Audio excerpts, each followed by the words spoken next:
Hello, my name is Matthias Kavodic. Welcome guys to my channel. Today we're going to talk about New Warriors issues 14 and 15, both tie-ins into the Secret Invasion crossover.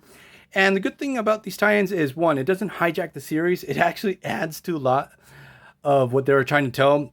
The writer, his name is Kevin Griveau, I think, and the artist is Kai Turnbull. Sorry if I butchered your last names there. And this New Warriors series was really weird because it wasn't very tied to the original New Warriors run. All these characters are ex-mutants that lost their powers during M-Day. That was like the big reveal and angle that they were going for the series. Working for this mystery, Night Thrasher, because it was obvious it wasn't the original.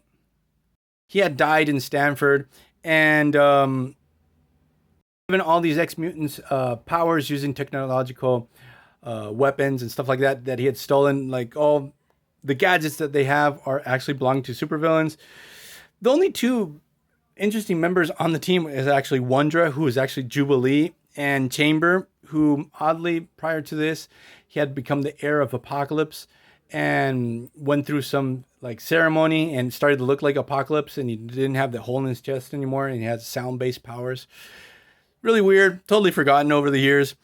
So the cool thing here is that, and it's already teased on the cover, is that these New Warriors are going to cross paths with the original New Warriors, or what's left of them, which had actually the original New Warriors all popped up in the Initiative new series, the Avengers Initiative series. That's freaking solid. If you haven't read that run from front to back, written by Chris Gage, he killed it.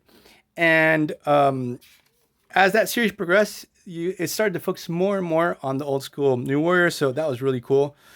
So what's the big deal in this story? Skrulls attack. Got the New Warriors, started to fight, trying to defend Earth. And Night Thrasher, who isn't the real deal. What we discover is he's actually Night Thrasher's brother, Daniel, who I had no idea he had a brother.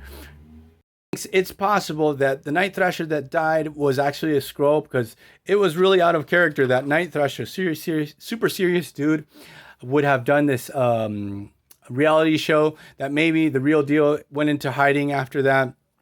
So he puts everything into motion into find out where the hell is his brother, because he really thinks the real deal was a Skrull.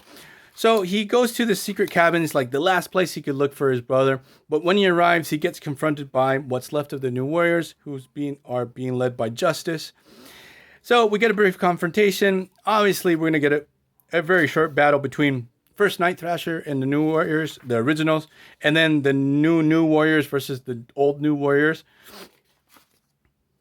And it just got me thinking, like, poor Domino, listen to me, poor Jubilee, like, she went through so many changes over the years, and this one was worse than the other. Like, first, she loses her powers, then she becomes Wondra. I started to sort of accept Jubilee not having powers and becoming Wondra and using pin particles and other powers. And then after that, she's not Wondra anymore, and she gets bit by a vampire and she becomes a vampire. And then they make her a mom.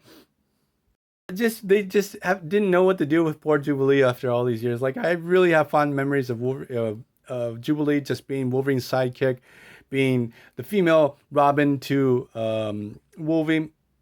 Her original costume and color scheme mirrors those of Robin. So get a pretty awesome battle between both teams, and we get the big reveal. He's not the original Night Thrasher, he's Daniel, and that sort of stops the fight. So both teams decide to join forces, go to S.H.I.E.L.D. They know where Justice knows where the body of Night Thrasher and what's left of the corpses of the ones who died in Stanford, where the bodies are. So Daniel is going to get a tissue sample.